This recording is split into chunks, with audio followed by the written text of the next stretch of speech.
উৎসবের আমেজ কিশোরগঞ্জ জুড়ে। প্রধানমন্ত্রী তারেক রহমান আসছেন, আর এক সফরেই থাকছে একাধিক কর্মসূচি। রোববার সকাল 11:30টায় পাকুন্দিয়ার মির্জাপুর চেয়ারম্যান বাড়ি ঘাটে ব্রহ্মপুত্র নদে মাছের পোনা অবমুক্ত করবেন প্রধানমন্ত্রী। দুপুর 1টায় আজমিতা জর্জ ইনস্টিটিউশন মিনি স্টেডিয়ামে জাতীয় মৎস্য পক্ষের উদ্বোধন ও পুরস্কার বিতরণ অনুষ্ঠানে যোগ দেবেন তিনি।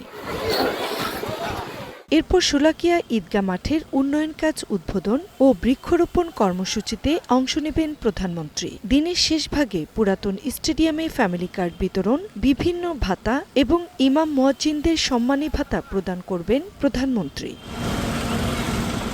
প্রধানমন্ত্রী নির্বাচিত হওয়ার পর প্রথমবার কিশোরগঞ্জে তারেক রহমান, তাই রাজনৈতিক নেতাকর্মীদের পাশাপাশি সাধারণ মানুষের মধ্যেও তৈরি হয়েছে বাড়তি কৌতূহল ও উচ্ছ্বাস।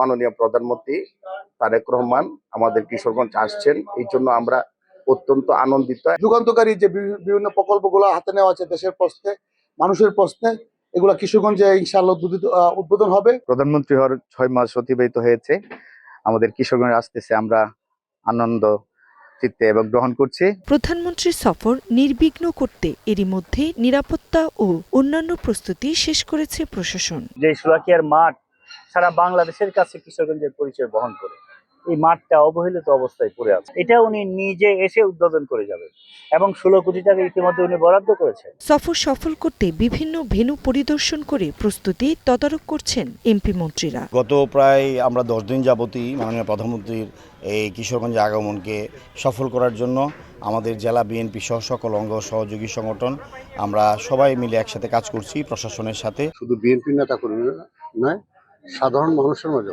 একটা ব্যাপক উৎসাহ উদ্দীপনা রক্ষা করা হচ্ছে এবং মূলত ওনার আগমনটা কিশোরগঞ্জের উন্নয়নের জন্য ব্যাপক সহায়ক হবে। সব মিলিয়ে প্রধানমন্ত্রীর আগমন ঘিরে কিশোরগঞ্জ এখন প্রস্তুত। মাছের পোনা থেকে ফ্যামিলি কার্ড, উন্নয়ন থেকে বৃক্ষরোপণ, এক সফরেই ব্যস্ততার ছাপ জেলার নানা প্রান্তে। Global television news desk.